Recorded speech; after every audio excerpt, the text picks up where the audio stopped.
YCP ప్రభుత్వ హయాంలో అన్ని వర్గాలకు సంక్షేమ పథకం అందించిన ఘనత సీఎం జగన్కు దక్కుతుందన్నారు ఎమ్మెల్యే అభ్యర్థి ఇంతియాజ్.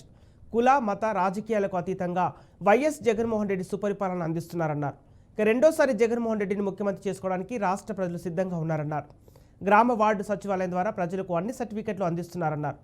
వివిధ దేశాల నాయకులే సీఎం జగన్ పరిపాలనపై ప్రశంసలు కురిపిస్తున్నారన్నారు. కమ్యూనిటీ అంతా కూడా వైఎస్ఆర్సీపీకి సపోర్టు చేస్తున్నామని చెప్పడము చాలా ఆనందదాయకము.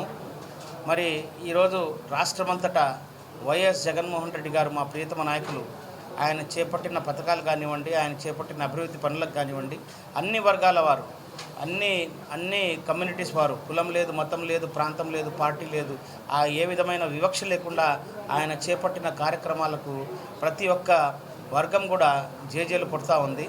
మరి ఈరోజు వీరందరూ కూడా శ్రీకాంత్ గారు, ప్రభుత్వ సలహాదారు గారు, అలాగే Brahman corporation chairman and director గారు వచ్చి బ్రాహ్మిన్స్ కమ్యూనిటీ మొత్తము మనకు వైఎస్ఆర్సీపీకి మనకు సపోర్ట్ చేస్తామని చెప్పడము, జగన్మోహన్ రెడ్డి గారిని మళ్ళీ తిరిగి సీఎంగా చేసుకుంటాను అని చెప్పడము చాలా ఆనందదాయకము, సంతోషదాయకము.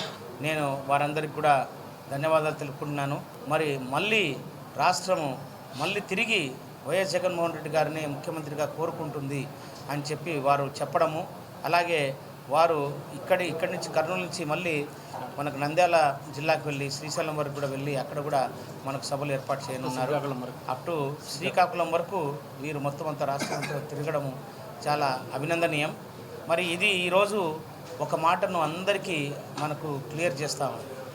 అదేంటంటే మనకు ఏదైతే వైనాట్ 175 అనే నినాదం ఏదైతే ఉందో 175/175 అది మా నాయకుడు ఇచ్చిన నినాదము, అది ఖచ్చితంగా నిజమవుతుంది. ఎందుకంటే అన్ని వర్గాల వారు ఈరోజు ఈ ప్రభుత్వం ఇచ్చిన సుపరిపాలనకు సుపరిపాలనను మెచ్చుకుంటున్నారు.